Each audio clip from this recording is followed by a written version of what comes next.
Oke, kembali lagi kita dalam video saat ini, yaitu video pembelajaran tentang bahasa Indonesia dengan materi berpuisi. Nah, pada saat ini pembahasan kita adalah mari berpuisi dengan indah. Bagaimana cara berpuisi dengan indah, baik itu di dalam menulis, membaca. Saat ini kita akan membahasnya, tetapi sebelumnya jangan lupa like, share, dan subscribe.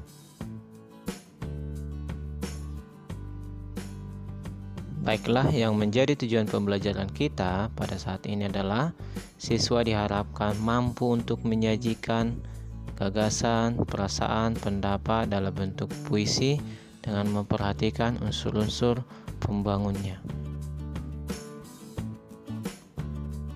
Selanjutnya, kita akan membahas bagaimana menulis puisi dengan baik. Nah, di sini ada beberapa poin yang harus kita perhatikan. Yang pertama adalah menentukan gagasan paling menarik yang bisa dijadikan puisi. Maksudnya gagasan di sini adalah hal atau sesuatu yang akan kita kembangkan di dalam puisi kita. Nah, yang kedua adalah galilah gagasan itu. Maksudnya menggali di sini artinya kita mengupas atau memberikan penjelasan yang secara detail tentang gagasan atau ide yang kita tuangkan di dalam puisi. Nah, bagian yang ketiga adalah tuliskan gagasan-gagasan tersebut ke dalam larik-larik dengan menggunakan kata-kata yang tepat dan padat. Maksudnya adalah kita menuliskan gagasan atau apa yang kita pikirkan atau ide-ide pikiran kita, baik perasaan atau pemikiran kita, ke dalam kata-kata yang tepat dan makna yang padat. Baik, poin yang selanjutnya adalah perluas perbendaharaan kosakata sehingga bisa menciptakan puisi dengan bahasa indah, jelas, dan padat makna. Artinya, di dalam penulisan puisi ini kita harus menggunakan unsur-unsur dalam pembangunan puisi seperti majas, makna konotasi, dan juga gaya-gaya bahasa yang lain. Supaya apa? Puisi kita bisa mempunyai kesan yang indah untuk dibaca, dan juga maknanya jelas dan padat dan tidak bertele-tele ya. Nah, untuk poin yang terakhir di dalam menuliskan puisi adalah bacalah buku atau sumber dari internet yang menjadi referensi atau yang menjadi inspirasimu di dalam membaca puisi. Kamu bisa baca puisi yang lain dari internet atau buku-buku yang lain, supaya kamu bisa mendapat ide bagaimana menulis puisi dengan indah dan juga bagaimana menuangkan kata-kata yang kamu sudah pikirkan di dalam puisi itu dengan baik. Nah, sekarang coba kita baca puisi yang berjudul Asaku.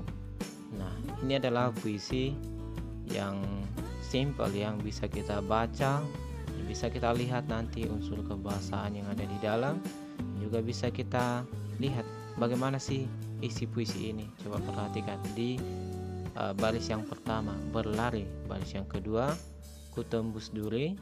Baris yang ketiga, bersama ceritaku yang tak bertajuk kemarin, ku gapai kau dalam redup senja, bersama rasaku yang tak berarah. Kini ku peluk kau dalam rangkaian matahari, bintang, dan bulanku, bersama nyanyian rinduku. Esok ku sematkan kau dalam degup jantungku, dalam nadiku. Lalu kau ajak aku terbang menuju indah dunia kita selama. Nah, dari puisi yang kita baca barusan, kita bisa memperoleh beberapa atau kita bisa melihat beberapa gaya bahasa yang seperti yang dijelaskan dalam video berikut. Nah, dari puisi yang kita baca barusan, puisi itu berisi luapan resah yang tak berarah ya, ungkapan perasaan yang sering dialami para remaja, ungkapan bahasa romantis dan berlebih-lebihan ya, kata-katanya menggambarkan suasana hati dan keadaan jiwa yang penuh gairah dan semangat yang membangun atau membumbung namun kadang perasaan dipenuhi pula oleh isak tangis dan relatian yang tak bersifat sentimental. Puisi itu juga mengungkapkan nilai-nilai cinta, kasih sayang, dan keindahan dunia yang penuh pesona. Nah, dari puisi itu kita bisa melihat bahwa ada beberapa kalimat yang berlebihan, yang romantis, atau ya terlalu membawa perasaan. Artinya dia mengungkapkan bagaimana perasaannya, bagaimana suasana hatinya. Dan ini biasanya banyak dialami oleh para remaja ya, atau yang sedang biasanya disebutkan galau. Baik, sampai di sini pembahasan kita bagaimana menulis puisi. Sekarang giliran untuk menulisnya, ikuti langkah berikut. Nah, sekarang kita masuk ke latihan menulis puisi. Yang pertama, fokuskan pikiran atau perasaanmu pada satu gagasan atau pengalaman ataupun permasalahan. Jadi bisa kita ambil dari permasalahan atau apapun yang kita pikirkan saat ini. Yang kedua, tuangkanlah hal-hal yang terlintas pada pikiran itu. Pilih kata-kata yang tepat untuk mengungkapkannya. Artinya ya gaya bahasa yang tepat untuk mengungkapkan apa yang ada dalam pikiranmu. Lakukan penyuntingan atas kata-kata yang telah kamu tuangkan itu dengan memperhatikan harmonisasi dan ketepatan makna.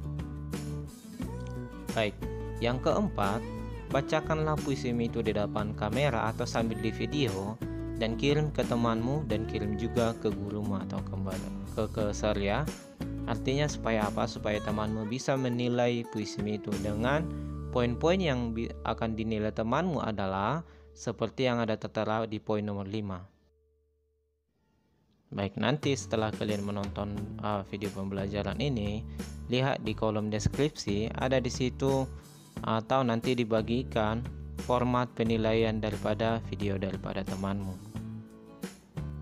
Jadi maksud daripada latihan ini adalah setelah kamu tuliskan puisimu, kemudian kamu video dan kirim videonya itu, pilih salah satu temanmu yang ada di kelasmu, kirimkan videonya ke temanmu itu, terus nanti kirimkan atau lihat di grup format penilaiannya. Yang kamu nilai sebagai penilai ada 4 poin. Yang pertama adalah keaslian gagasan atau perasaan. Artinya dia tidak melihat dari internet, judulnya baik pun isinya.